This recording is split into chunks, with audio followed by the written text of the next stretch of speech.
भारतीय उपमहाद्वीप और अरब क्षेत्र के बीच स्थित हिंद महासागर का हिस्सा है ये विराट समंदर। ये कहानी शुरू होती है अरब सागर से।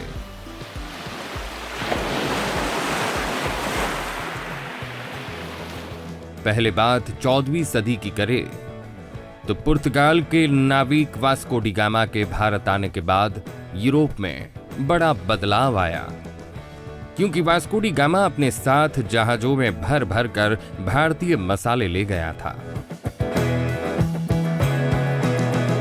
16वीं सदी आते आते यूरोप भर में भारतीय मसालों की महक समझो इत्र की तरह पसर गई और भारत की संपन्नता के चर्चे इस कदर होने लगे कि यूरोप के देश भारत में व्यापार करने की ओर न केवल दृष्टि घुमाने लगे बल्कि जहाज भी भेजने लगे।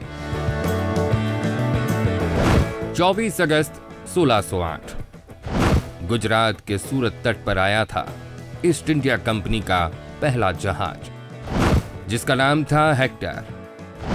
ईस्ट कंपनी का इतिहास 400 साल से भी अधिक पुराना है। इंग्लैंड की महारानी एलिजाबेथ के एक रॉयल चार्टर के जरिए कंपनी की स्थापना 1600 में हुई थी।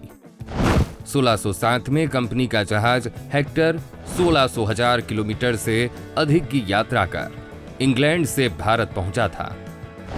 1690 में कंपनी की पहली फैक्ट्री कोलकाता में लगाई गई। इसके बाद कंपनी ने यहां अपनी सैन्य ताकत बढ़ाना शुरू कर दिया। हेक्टर के आमद को ही ईस्ट इंडिया कंपनी का भारत में आगमन माना जाता है। उस वक्त कोई नहीं जानता था कि व्यापार के लिए आई ये कंपनी करीब 200 सालों तक भारत पर राज करेगी। एक वक्त था जब कहा जाता था कि ब्रिटिश साम्राज्य का सूरज कभी डूब नहीं सकता, लेकिन पश्चिमी सोच ये सोचने से रह गई कि नाव में जब छेद होता है तो पूरी नाव मझधार में डूब जाती है। 1857 की क्रांति के बाद कंपनी की पावर को ब्रिटिश क्राउन को ट्रांसफर कर दिया गया और 1874 में कंपनी को खत्म कर दिया गया। लेकिन 131 साल के बाद जो तस्वीर सामने आई उसने गर्व से सीना चौड़ा कर दिया। 2005 में फिर से एक बार कंपनी का जन्म हुआ। इस बार किसी ब्रिटिश ने नहीं बल्कि मुंबई में जन्मे व्यवसायी संजीव मेहता ने ईस्ट इंडिया कंपनी को खरीद लिया। 2005 में कंपनी का अधिग्रहण करने के बाद संजीव मेहता ने लग्जरी चाय, कॉफी और फूड आइटम्स पर ध्यान केंद्रित किया।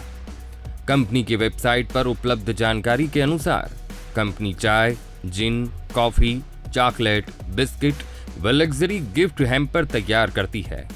इसके अलावा ऐतिहासिक सिक्के भी छापती और बेचती है। इसके रिवाइवल के बाद 2010 में ईस्ट इंडिया कंपनी का पहला स्टोर लंदन के पोश इलाके मैफेयर में खोला गया था। संजीव मेहता कहते हैं कि पुरानी ईस्ट इंडिया कंपनी आक्रामकता के बल पर खड़ी हुई थी, लेकिन ये ईस्ट इंडिया कंपनी सद्भावना और दया भाव पर बनी है। कैसी लगी आपको ये खबर? ऐसी इंटरेस्टिंग खबरों को देखने के लिए आवाज A to Z को सब्सक्राइब करें, लाइक करें, फॉलो करें और आपके दोस्तों तक भी पहुंचाएं। धन्यवाद दोस्तों।